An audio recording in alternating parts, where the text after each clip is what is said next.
IM증권 리서치센터에서 근무하고 있는 이상원 부장입니다. 저는 지주회사 ESG 중소형주를 담당하고 있습니다. 이번 시간에는 지금 핫한 주제죠. 상법 개정 그런 부분들에 대해서 말씀드리고, 특히 이사의 충실 의무에 대한 주주 확대가 어떤 배경이고 어떤 메커니즘으로 움직일 수 있고 어떤 것이 수혜인지 집중적으로 말씀드리겠습니다. 그 이사의 충실 의무에 대한 주주 확대에 대한 배경 잠깐 말씀드리면, 다 아시겠지만 주식회사 같은 경우에는 소유와 경영이 분리됐습니다. 소유와 경영이 분리됐다는 의미는 뭐냐면은, 소유자는 당연히 주주입니다. 주주고, 그 다음에 이제 경영자가 있고, 주주가 경영자한테 여러 가지 사항을 위임해 주면서 계약을 맺었기 때문에 소유와 경영이 분리됐다는 그런 표현을 쓰고 있습니다. 원래는 이런 그 주식회사 제도에서의 소유와 경영이 분리되게 된 배경 잠깐 말씀드리면, 그 미국의 1910년대에서는 주식회사들이 많이 생겼고, 그 다음에 자금 조달을 엄청나게 많이 하면서, 그전에는 주주가 몇 명 소수였는데 뭐 몇백 명, 몇천 명 생기면서 이런 것들이 주주들이 한 번에 결정하고 하는 것이 무리이기 때문에 소유와 경영자한테 어느 정도의 이임을 하면서 그런 부분들이 생기게 됐습니다. 그래서 다 아시겠지만은 회사의 최고 의사 결정 기구는 당연히 주주들이 있는 주주총회입니다. 그런데 이 주주총회에서 다 지금 주총 수준인 거 다 보시면 알겠지만은 6주 전에 이사회에서 우리 회사는 어떤 거를 주주를 제한한다. 이렇게 해서 이사회에서 결정하는 건 뭐냐면은, 그 주주총회에서 이사한테 많이 위임을 했습니다. 그래서 이사회에서 많이 결정하게 할 수 있도록, 왜냐면 주주총회 또 안건이 너무 많으면 안 되니까 그런 부분에 대해서 많이 이사회에서 활동할 수 있는 부분을 많이 위임시켰기 때문에 이런 경영에 대한 이사회 멤버들이 영향력이 커질 수 있는 부분이 분명히 있습니다. 그래서 이런 구조로 됐기 때문에 이런 부분들의 포인트에 맞춰서 좀 보시면 될 것 같은데, 그 1960년대, 70년대 또 미국에서 여러 가지 문제가 좀 발생됐던 게 뭐냐면 대리인 비용입니다. 대리인 비용이라는 건 뭐냐면, 아까 주주와 경영자가 이제 경영 분리가 되면서 서로에 대한, 원래 이제 소유자의 리즈가 있을 거고 경영자의 리즈가 있는데 이런 상충되는 문제가 발생되는 게 대리인 비용입니다. 그래서 첫 번째는 어떤 요인이냐면, 그 정보가 비대칭성이기 때문에 여러 가지 부분에 대해서 대리인 비용이 좀 발생되는 부분이 있고, 그 다음에 이게 더 큰 문제인데, 정보의 비대칭성도 있지만 이해상충 문제. 그러니까 경영자가 월급을 더 받아가야 된다는 부분, 배당을 적게 주면서 월급을 더 받아가려는 니즈 때문에 대리인 비용이 많이 발생되는 부분이 있습니다. 그 대리인 비용하고 지배구조랑 밀접하게 관계 있는 게 뭐냐면, 저희가 이제 그 5월 말에 그 지배구조 보고서라는, 그 거래소 종목 중에 5천억 이상에 대해서 지배구조 보고서라는 걸 작성하는데, 거기에 핵심은 뭐냐면은 이사의 중점 상황, 그 다음에 감사의 중점 상황, 그 다음에 주주총회 중점 상황이 어떻게 잘 지켜지고 있는 것들이 지배구조에 이게 개선이 있느냐 없느냐를 따지는 건데, 여기서 말씀드릴 거는 뭐냐면,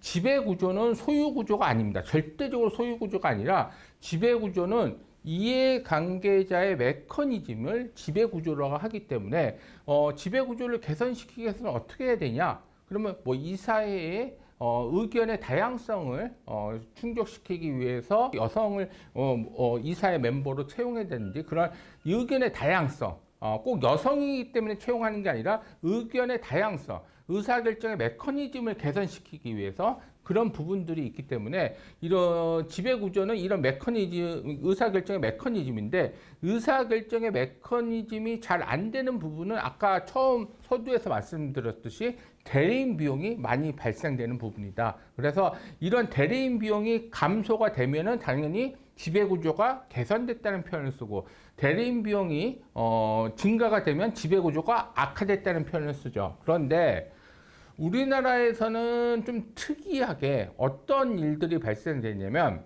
아까 경영자와 소액 주주 간에 여러 가지 대리인 비용이 발생된다고 한다고 그랬는데 우리나라 같은 경우에는 경영자 자체가 거의 지배주주랑 거의 동일시하는 역할을 하고 있습니다. 그래서 어찌 보면은 지배주주와 소액주주 간의 대리인 비용이 발생되고 있다. 왜냐하면 경영자 이퀄 지배주주이기 때문에 그런 부분들이 발생됩니다. 그래서 그런데 어떤 부분에서 많이 발생되어 있냐?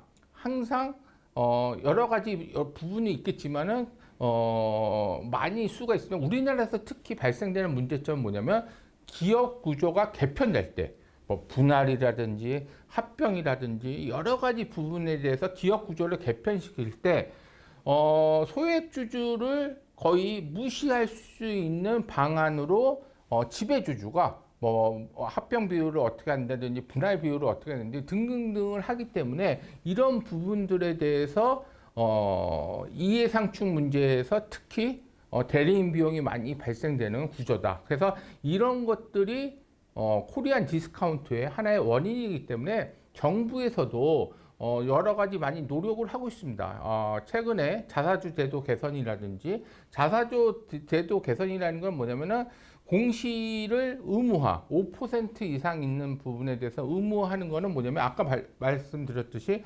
정보의 비대칭성으로 대리인 비용인데 정보의 비대칭성에서 지배주주가 자사주를 많이 가지고 있는 것들이 자기네들 경영권 방어용으로 사용하고 있고 그렇기 때문에 소각을 안 하고 있다.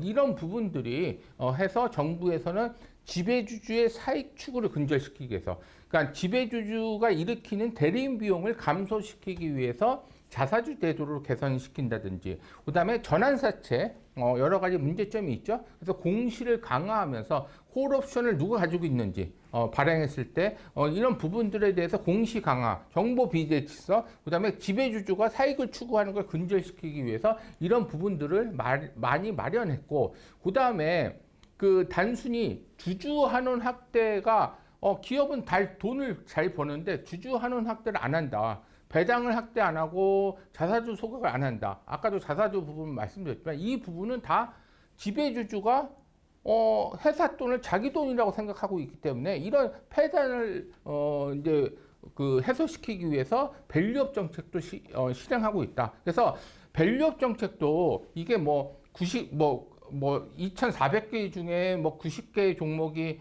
공시를 했느니 언니 그런 것들이 중요한 게 아닙니다. 사회 전반으로 인식 전환이 일어나니까 이런 것들이 지배주주의 사익 추구 근절이니까 이런 것들을 고쳐야겠다는 그런 인식의 전환이 사회 전반의 인식의 전환이 항상 필요한 겁니다. 그래서 그런 부분들로 인해서 여러 가지 소액주주 요새 소액주주 간의 플랫폼을 형성돼서 여러 가지 주주총회에서 여러 가지 안건도 하고 이런 것들은 다 이런 제도의 힘 때문에 인식의 전환으로 인해서 선순환 효과가 일어난 거라고 보시면 될 것 같고요. 그런 측면에서 우리 이사의 주주 충실 의무 확대가 배경이 됐다. 그렇게 보시면 될 것 같습니다. 그 다음에 지금 현 상태에서 상법에 대해서 이사는 두 가지 의무를 갖고 있고 하나의 손해배상 책임을 가지고 있는데 두 가지 의무가 뭐냐면 성간주의 의무와 이사 충실의 의무가 있고 그 다음에 이거 안 지킬 시에는 손해배상 책임이 있는데 성간주의 의무보다는 이제 이사의 충실의 의무에서 어떤 식으로 표현됐냐면 이사는 회사의 이익에 부합하게 충실하게 행동해야 된다는 그런 표현을 상법에 있습니다. 이 부분이 뭐냐면 특히 성간주의보다는 이사의 충실 의무가 이해상충 관계에서 회사의 이익에 부합하게 행동돼야 된다는 부분이 있기 때문에 당연히 이해상충 문제에서는 성간주의 의무보다는 이 이사의 충실의 의무가 해당되는 겁니다. 그렇기 때문에 아까 제가 말씀드렸듯이 제일 중요한 포인트는 그 이해상충, 이사와 회사 간의 이익이 충돌됐을 때 그 이사들은 당연히 회사의 이익에 부합하게 행동해야 된다. 그래서 이번에 개정은 뭐냐면 그 주주와 또 주주 간에 또 했을 때는 회사 플러스 엔드 그다음에 주주의 이익에도 부합하게 행동해야 된다. 이렇게 개정을 하려고 하고 있습니다. 그렇기 때문에 여러 가지 이사의 충실 의무에는 여러 가지 또 있습니다. 뭐 경력 금지의 의무, 이해상충 관련해서 여러 가지 의무가 있기 때문에 이번에 고치려고 하는 것들은 여태까지는 회사의 이익에 부합하지 않게 지배주주들이 부합하지 않게 행동하기 때문에 이거를 충실의 주주를 더 붙여서 주주의 이익에 부합하게도 이사의 충실의 의무를 확대하자. 그게 이제 요지입니다. 그래서 제가 이제 말씀드리고 싶은 거는 이 구도는 어떤 구도로 보냐? 회사의 이익에 부합하게 충실하게 행동해라. 그런 부분들이 있어서 그걸 안 지킬 시에는 손해배상 책임을 대표소송에서 손해배상 책임을 져야 된다. 이 부분은 아까도 말씀드렸지만 그 주주와 경영자 간의 관계, 이해상충 관계에서 이런 부분들이 있는데 만약에 주주의 이익에 충실하게 행동하라. 요거까지 붙이게 되면은 당연히 아까 말씀드렸듯이 구도는 메커니즘은 지배주주와 소액주주 간의 이해상충 문제에서 주주의 이익에 부합하게 행동해라. 이런 부분들이 있습니다. 제가 말씀드릴 거는 첫 번째는 어떤 메커니즘으로 움직일 수 있냐. 아까 제가 말씀드렸듯이 최고의 의사결정은 주주총회입니다. 그리고 상당 부분은 이사회한테 권한을 이임했기 때문에 현재 주주총회 말고 또 최고 의사결정 기관은 이사회입니다. 그렇기 때문에 이사회가 여러 가지 M&A도 결정하고 여러 가지 뭐 합병도 결정하고 등등등등의 중요한 결정은 다 이사회에서 하기 때문에 이사회가 어느 정도 이 법의 탄력을 받아서 어떻게 행동할지가 가장 큰 핵심 포인트라고 보시면 되는 거지. 단순히 이거 법 통과됐다고 잘 되겠지? 그런 막연하게 부분에 생각하시면 안 될 거라고 보고 있고 이런 메커니즘으로 될 수밖에 없다. 그렇게 보시면 되는데 이사회 멤버는 사회이사가 분명히 있습니다. 사회이사를 하는 거는 아까 제가 말씀드렸듯이 지배구조를 개선시키기 위해서는 객관적으로 어느 에 치우치지 않고 회사의 이익에 부합하게 이사는 행동을 해야 되는데 지금 같은 경우에는 상장회사는 이사회에서 사회이사가 4분의 1 이상 두게 돼 있고 자산규모 2조 원 이상은 2분의 1 이상이 사회이사로 두게 돼 있습니다. 그럼에도 불구하고 지금 이사의 활동 자체는 거의 거수기 논란, 좋은 게 좋은 거다.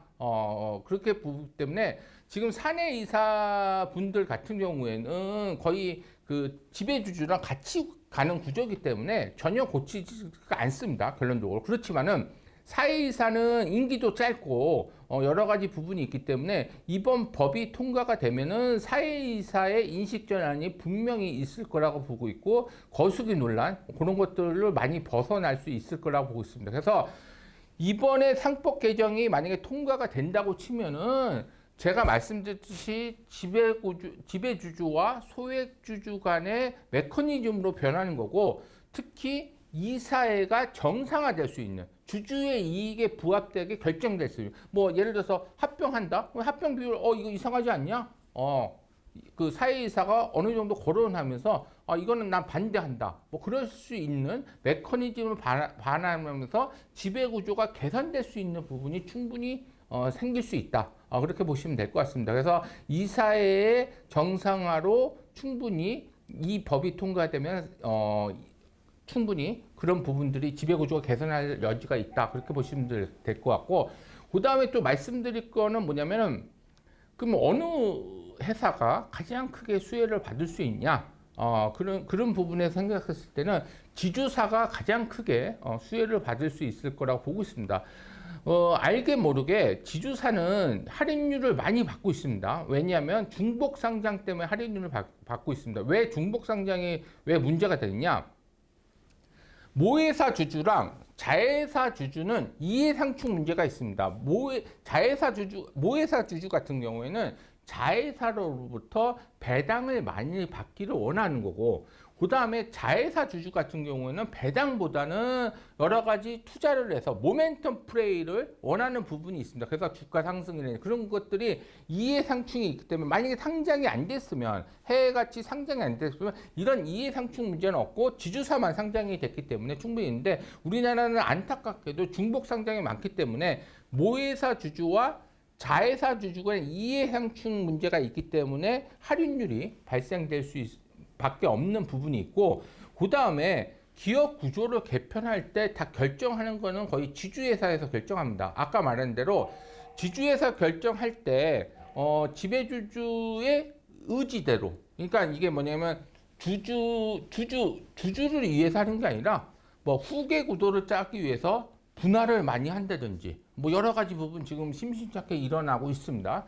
이런 부분들에 대해서 지배구조가 악화되는 요인인데, 이 부분에 대해서 다 지주회사가 거의 의견을 결정하고 하기 때문에 이런 부분들에 대해서 아무도 견제할 수 있는 기능이 없는데, 이런 법이 통과가 되면은 당연히 지주회사한테는 충분히 견제 기능으로 부활할 수 있는 부분이 있다. 법적으로 그런 부분들이 있기 때문에 충분히 지주사가 가장 큰 수혜받을 수 있는 부분이 있고, 은행 같은 경우에도 당연히 여러 가지 금감원 등등등에서 여러 가지 제약 요건이 있습니다. 이제 우리 경제에서 받아들일 수 있는 뭐 수요와 공급 원리라든지 그런 것들을 받아들일 수 있는 원리가 아니라 여러 가지 뭐 어떤 일이 발생됐을 때 책임지고 이거를 경제 논리가 아니라 무조건 뭐 배상을 하라든지 그런 논리가 들어가기 때문에, 은행 같은 경우에도 만약에 그렇게 되면은 사회이사라든지 그런 부분들에 대해서 이사에서 법적인 책임을 주주의 이익에 부합하지 않게 행동하면 법적인 책임 지기 때문에 은행들도 많이 수혜를 받을 거라고 보고 있습니다. 그래서 최근 들어서 만약에 이제 상법이 개정되고 안 개정되고 뭐 그런 것들이 있지, 약간 악유들이 붙을 수 있겠지만은, 만약에 개정이 된다면 지주사 은행이 가장 큰 수혜를 받을 수 있다, 그렇게 보시면 될 것 같고, 또 하나 말씀드린 건 뭐냐면, 지금 주주총회도 많이 이제 지금 주주총회 시즌이고 여러 가지 있는데, 지금 1세, 2세, 그러니까 그룹들의 1세, 2세, 뭐 재벌들의 1세, 2세에서는